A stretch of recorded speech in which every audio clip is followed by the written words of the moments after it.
I'm here to introduce Shaheen and Cathleen. Shaheen Lakhan is a MD, PhD, FAAN, is a physician scientist with over 15 years of experience in healthcare, academia, and industry focusing on neuroscience research and development.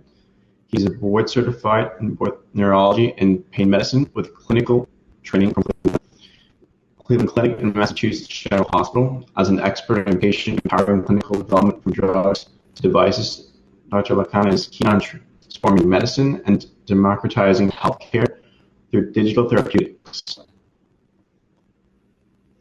Kathleen is a VP Clinical Operations.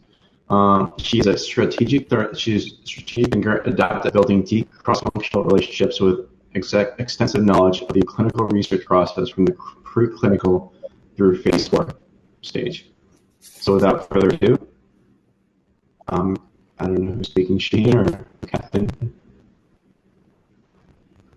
Great. Well, thank you so much, Steve, and I'm glad to have Cathleen here as my co-presenter. We're actually based out of New York City, out of Click Therapeutics, a software as a medical device company, and we appreciate everyone's attendance.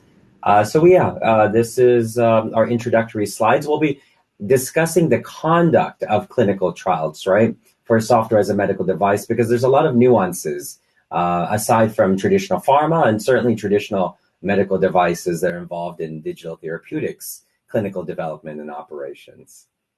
Next slide. Okay, why is it not shifting? There we go. There we go. Okay, and this slide actually describes what we do at Click Therapeutics.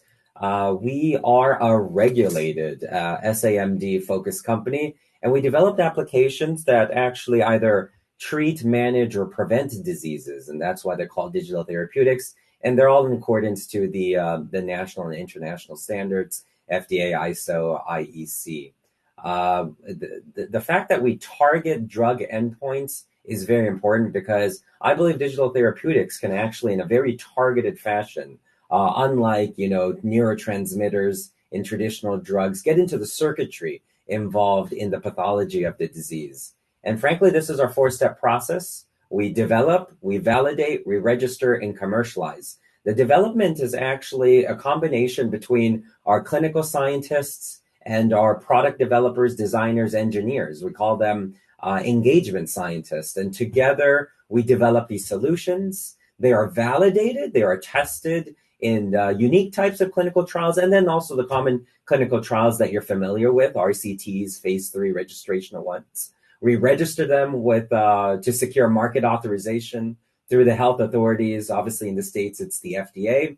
There's various clearance pathways, including de novo, if there's no predicate device or a device that's already approved for a like indication, or a 510K clearance when there is a predicate device, or if there's a higher risk type of medical device, a PMA offering as well. And then we fully commercialize them, these solutions with our team of field agents, sales agents, and couple that with medical affairs armed with health economics and outcomes-based research. Next slide. Not advancing. There we go. Great. And so what are digital therapeutics? Because nomenclature is very important here. It's actually going beyond the health and wellness applications. And even before that, there are just mobile applications. Some of them are designed to be in the health and disease and wellness space. And then some of them are designed to be digital therapeutics. Now, these are intentionally created to have clinical efficacy and safety. And they've been tested as such. They are developed under quality management systems and the most appropriate standards, version controls, edit checks, you name them, you got it. There's also a level of traceability and audit trails that are maintained, and they're subject to regulatory review. We do conducting self-audits, we get external audits through vendors and partners, and of course through regulatory agencies, all the way up to approval. Very different than health and wellness applications that exist on the Apple Store or Google Store out there. Those are generally consumer-centric. They cannot make healthcare claims, which are regulated claims by the FDA, and they generally don't have clinical evidence that is generated by their sponsor or manufacturer. of that company, albeit some of them are evidence-based on the literature. That's not their intent, and they're not their dealing. Next slide. Examples of DTX in digital formulations are really falling into three buckets. One, DTX can serve as direct treatments. These are treatments that actually activate the brain and a specific brain circuitry to get to a target, be that for depression, for schizophrenia, for pain conditions. Then there's DTX as combination products to existing therapeutics, be it a drug or medical device, and they could do one of four things, and oftentimes a combination thereof: improve efficacy, safety, tolerability, or adherence, or a combination thereof. Then there are these disease management DTXs. These are empowering patients to better manage their often chronic medical conditions, be it diabetes or hypertension. There are a bunch of solutions out there. And what do? First, they provide a level of vetted education about their disease, how best to manage the symptoms, generally the anxiety, depression associated with this disease, how to make better decisions, for example, in physical activity or nutrition or pill taking, and really how to reduce costly healthcare utilization. These could be in readmissions or outpatient, inpatient visits to your healthcare provider, or optimal usage of medications, for instance, as well. Next slide. This would be a great introduction for Cathleen. Cathleen heads up arguably the largest clinical operations team of a digital therapeutics company, and I would love if she explained the value of remote trials and some of the myths actually associated with them, because DTX is perfectly primed for them. Thank you, Cathleen. Great. No, thank you, Shaheen. And please jump in at any point if you would like to add a little bit to what I'm sharing with the audience. So I think, again, what Shaheen just presented is incredibly important that people understand that, this is a regulated space. SAMD is the reference point within the FDA. And it's very, very important that people understand that we are separating ourselves from wellness apps. And that being said, you'll hear a lot of language and discussion about things that you typically hear in traditional drug trials. So one of the things I want to talk about today is DTXs really are so suited for remote trials. Right at the very beginning, we can get the app out to individuals right via their devices by sending them a link, or they go to an app store. So it removes the burden of needing to go to a brick and mortar structure, get an appropriate dose medication, visiting with the investigator site who is helping to onboard them. All of this can be done remotely. There's minimal risk. There are limited AEs in this space because we're not ingesting something, infusing something. So this is technology being used to move people forward through these various conditions and hopefully treat the different conditions. Data collection can be done on the device, and we have real-time insight into adherence. And I think that's a really important aspect to digital trials, remote trials, in that so many trials fail because people simply fail to take the medication as instructed. In this case, we can watch, we can see, we can help assist, we can guide. Remote trials also reduce patient burden. And the biggest thing there is it increases inclusivity. So many people don't take part in trials because they can't get off from work, or the closest investigator site is hours away from them. This removes a lot of that. And I know you hear a lot about this, but to watch it actually happen, see us be able to reach out to people in different states and offer them the opportunity where there is minimal investigator sites. I think sometimes of a lot of the Northwest and the Midwest, where I traditionally had very few sites out there. It took too long to get individuals there. This eliminates a lot of that. And I think it's incredibly important that we leverage that aspect, because it does allow opportunity for people who typically did not participate in clinical trials. This opens that door for them. And there are individuals out there who economically maybe aren't going to the doctor because they don't have enough insurance. So this, again, wonderful space for them.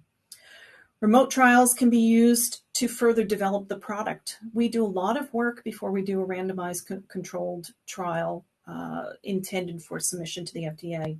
And in those precursor studies, we are constantly adjusting and adapting our software to reflect the findings. I think about traditional drug trials where CMC could spend 9 months to a year before you can make any kind of change. You develop your pill and suddenly find 3 months into your accelerated study that the coding is not holding up. And now you have to start over. In this space, we can rectify things in a matter of hours, days, sometimes weeks, but there's an opportunity to adjust so that when we do get to a typical clinical trial, we have a well-established path forward, and we have a software that has really been tested out over and over and over, and those refinements really make a difference in how this is received by subjects.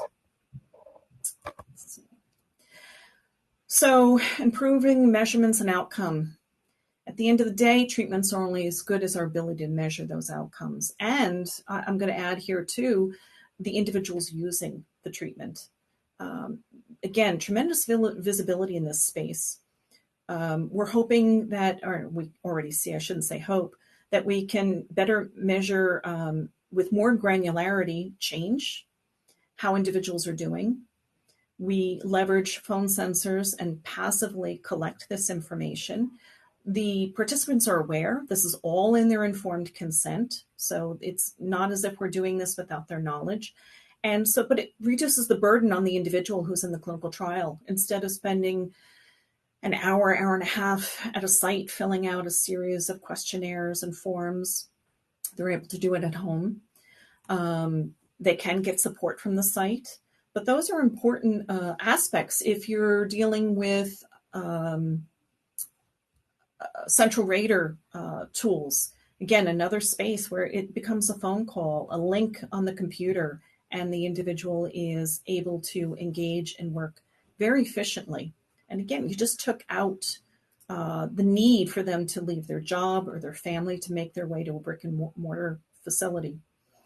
We also use real-time data to reinforce behavior change. This is a huge aspect of this. As we're working in these precursors to our final trial, we take all this information, we begin to continue to refine the study design and the information that we're gathering from individuals. At the bottom, you see a little schematic or picture where we talk about the gold standard was somebody showed up at the site, they filled out a questionnaire, they went home, they used the product, they come back, they fill out another questionnaire. In our space, we are working with the individuals on a much more regular basis, sometimes multiple times a day. Sometimes we're gathering information over the course of 4 or 5 weeks without the need to actually see the individual. This can be done via teledoc or some other form like that.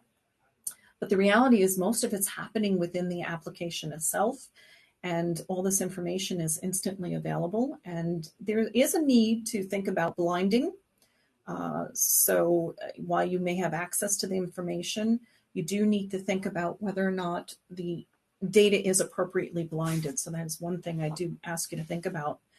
A lot of things that we look at during a clinical trial are adherence. How often are they using it? How long are they on it? Which features are they using? Do they spend more time on some features rather than others? Do they return to features or lessons? Patterns of use are incredibly important to us. And more importantly, we get to see that the individuals are actually using the treatment. And so there is 100% improvement of seeing a positive outcome. Too many times people are sent home with a bottle of pills or a tube or something, and you come back and you count the pills, you weigh the tube, but at the end of the day, you don't know that they actually really use the product. And this is something that I'm incredibly excited about. Too many trials don't have the outcome that you had hoped for the simple reason you don't have visibility as to what's happening with the product once the subject goes home with this, with the experimental product. The app itself will provide reminders to our participants. They have a scheduled questionnaire coming up or an activity that they need to do. And the trial team themselves are able to look at this data and also reach out and see if there's a challenge, if they're having a problem, did they lose connectivity? But we can quietly and softly probe to make sure that the participant in our trial is still on track and still able to get benefit from this. Let's see.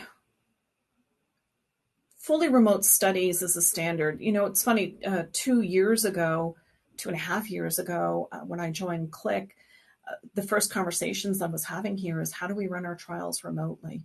How do we leverage technology so that we can reduce the burden on subjects?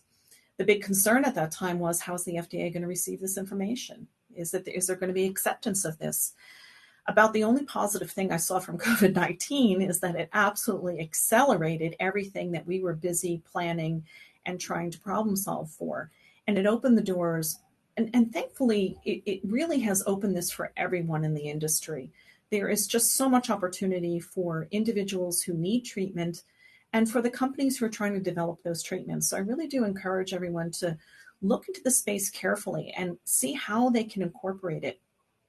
People oftentimes refer to labs. Well, with digital therapeutics, there are minimal labs.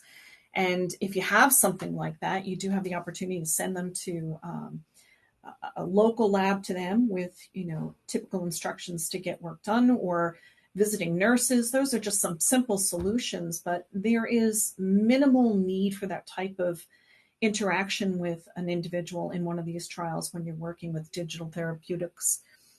And most of the assessments we do can be done remotely, whether it's via teledoc or just sending questionnaires remotely and having them finish them. And you still have individuals available to talk to the participant if they're struggling. I think that's the biggest thing. We don't just throw this out there. We're available. We have study staff ready to answer questions, whether it's within Click itself or the investigator sites. They're all interacting with the subjects in very similar manner in that they can get their questions answered and there is support. They just don't have to drive or take a bus or some kind of mass transit into a brick and mortar structure. Remotely, we're sending out eCOAs, ePros. The extent of our database integrations, we're always looking to leverage that piece there. Leveraging validated tools to optimize your study, optimizing your monitoring and your oversight. I cannot begin to describe the efficiency that's there. And the validated tools, you use user acceptance testing, you prove that they're ready to go, capture the information, and it really does alleviate a burden for the individuals participating in the trial and the sheer volume of staff you need to cover and monitor what's going on in the trial. So there's huge cost savings there. There's time savings there. At the end of the day, too, I ask everyone to keep a really open mind about how you want to plan your trials. DTX allows for flexibility. Remote trials allow for flexibility. Leverage that. Don't stick with your check boxes of tried and true, this is how we run a clinical trial. You really need to sit back and look at that workflow, that process, and blow it up a little bit and say to yourselves, what can we do differently here and still achieve high quality data collection? Evaluate your assumptions and your experiments. Play around with it a little bit. Run some trial runs. See how things work. We've spent a lot of time assessing different vendors. That's a huge piece of this. Make sure that your sites and your vendors are ready to be remote. Have patience with them. A lot of sites we're seeing are struggling with this shift, but I think with the proper support and education, tools, guidance, sites are adapting. Some take a little longer than others, but like I said, have patience, give them the time, give them the support. Same thing with your vendors.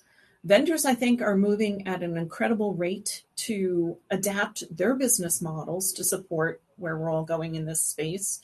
But I encourage you all to look at some novel niche vendors who are really starting from scratch and really reevaluating how they want to do this. We have found some really interesting partners in this space who have really thrown the playbook out the window, and they're looking at not just doing what they've always done, but really trying to identify novel ways of approaching clinical trials. And I have to say, it's been a fascinating adventure over the past year and a half, helping to create this space and really pushing the envelope here. And then I think the other thing you might want to think about is, if you're not ready for fully remote trials, consider hybrid approach. There's lots of opportunity here, and I think that's a great stepping stone for a lot of individuals. Fully remote has its challenges because you have to think about things differently, but consider your next trial having key portions of it being remote, and really stick to the traditional models in some other areas. But it's so important that you spend time sitting, looking at your study design, looking at the different steps, and trying to identify not everything might be as easy remote. Maybe that becomes something that you continue with a brick and mortar structure. But I guarantee you, there are endless opportunities to take things remotely. And if they're appropriately planned and tested thoroughly, you have a great opportunity to really change the speed with which you're running trials, the efficiency with which you run them, and really opportunity to explore how you might get better quality data and have a more engaged subject who is really ready to do this. So that's, I just can't stress that one enough. So that's kind of all I have in this space, but you know what? We're hiring. Come build a future with us. It's an exciting place. We have a lot going on. And if you're ready to do things differently, if you're ready to think about things differently, this is really what we're doing at Click. And we're having a lot of fun doing it. And I think the team, I just love when they get together, the ops team in particular, and we say, throw it out the window and how are we going to redo this? Watching them just engage and brainstorm and fire away, it's endless what we can do in this space. We're really at the very beginning. So any thoughts or questions out there? Oh, Kathleen, I think you've done a fantastic job in laying out why digital therapeutics is the perfect milieu and environment for remote trials, and some of the challenges and some intermediate steps that folks could take, hybrid models before pursuing fully remote models. Yeah, Click, we are hiring and we're redefining medicine, frankly, similar to how biologics 20, 30 years ago, there was no playbook for it, right? They had to shape the way, and now you've had whole centers, divisions, and guidances through health authorities, and then obviously systems for medication distribution and formulary coverages, same as applied to genomic or gene editing and CRISPR technologies. I would say this is the next wave, DTX, and we're shaping that future. We're not just following essentially established practices. So if you want to be in that environment, this is it. It's all across the board. For sure, a lot of openings in clinical operations, clinical development, regulatory affairs, medical affairs, you name it. Actually, business development, commercial, we have a plethora of offerings, and not to mention the product development side. So we have technical needs, product design, engineer, technical support as well. So feel free to check out our website. Happy to entertain any questions. Steve, if you have any, we could discuss them as well. Thanks, Shaheen. No, I think it was a really well put together presentation. I'm sorry if my audio is coming in and out, so I might just leave it to any other questions from the audience. Yeah, so we'll take a few moments. We are just a little early, so if anybody has any comments, questions, and like they said, they are hiring for a lot of positions. After this event, we'll share their company website, LinkedIn and Twitter page that you guys can follow as well. They usually post regularly about their updates, most importantly. So yeah, any questions for Shaheen or Kathleen? Sounds good. And while we're cultivating some questions, Kathleen, it might be a good opportunity to discuss recruitment in particularly in remote trials, what you've been experiencing having run dozens of studies in this organization. Yeah, recruitment continues to always be a challenge. I said to Shaheen earlier today, I've spent most of my career with sleepless nights over recruitment. I don't know anyone in clinical research who won't agree with that statement. But again, this is another space where we're leveraging technology to identify individuals. Everybody is, I think a lot of people are aware of this. You can tap into Facebook and you can post things in chat rooms. And one of the biggest things I've seen in the last few years is cultivating discussion groups or support groups. And so I think one of the biggest challenges with clinical trials is that there's a lack of awareness that there's a trial out there for somebody. And that's why I think the social media space and the support group chat rooms are critically important. You just need one person to bring this forward and start talking about an opportunity. It's not for everyone, but it certainly will reach out to individuals. In the past, you got into a clinical trial because you happened to go to the doctor and he happened to mention to you, and if he thought of it or she thought of it, gee, there's a clinical trial going on in this space. Do you think you would be interested? That is so archaic now. I know it's still going on and still an important aspect, but it's so limited in how you can identify potential participants for clinical trials. And so through social media and media in general, wide open for individuals to explore. And believe it or not, clinicaltrials.gov is a great place for individuals to go and just get some general background before they dive too deep into something. So I encourage people, get your trials on clinicaltrials.gov as soon as you can. It certainly can be before you start recruiting, and get your buzz out there in the social media space. Identify good support groups and send positive messaging out there. But you're going to reach so many more people than we've ever been able to tap into in the past. And again, the remote aspect allows individuals who couldn't get off from work, couldn't do it during business hours. And truly, really, how many physicians' offices are open after 7 p.m. at night? So this is something they can do on a lunch hour. This is something they can do on their commute home or something like that. So I really do encourage people explore this space extensively. And this is a space where a lot of vendors, I think, are really starting to try and get very creative about that messaging. Long-winded answer, sorry. But very complete. So I appreciate that. Yes. Yeah. And I think a good testimony to what you both have said so far, I think you guys did a collaboration with Otsuka Pharmaceuticals with one of their CNS-related trials, and they spoke about how your technology really helped with their decentralized studies. So, just another great example of the work you guys have done. Yeah.